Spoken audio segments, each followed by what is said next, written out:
Alvin fresh mutton biryani kit. आता घरच्या घरी रेस्टॉरंट स्टाईल मटन बिर्याणी अगदी सोपी. या किटमध्ये 325 ग्रॅम प्रीमियम बासमती तांदूळ आणि 300 ग्रॅम बिर्याणी पेस्ट आहेत. दिलेले तांदूळ 30 मिनिटे भिजत ठेवा. दिलेली बिर्याणी पेस्ट 500 ग्रॅम मटणासोबत मिसळून मॅरिनेट करा आणि किमान 30 मिनिटे फ्रीजमध्ये ठेवा. मॅरिनेट केलेले मटण प्रेशर कुकरमध्ये टाका. अर्धा कप पाणी घाला आणि 8 ते 10 शिट्ट्या होईपर्यंत शिजवा. प्रेशर उतरल्यावर भिजवलेले तांदूळ घाला. 1 कप तांदळासाठी 1.25 कप पाणी घाला. प्रेशर कुकरमध्ये 4 शिट्ट्या होईपर्यंत शिजवा. प्रेशर उतरल्यावर कुकरचे झाकण उघडा. वरून 20 ग्रॅम तूप घाला आणि बिर्याणी दुसऱ्या भांड्यात काढा. तुमची स्वादिष्ट मटण बिर्याणी तयार आहे.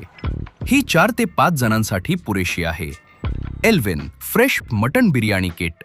चव, सोय, गुणवत्ता सर्व काही एकाच ठिकाणी.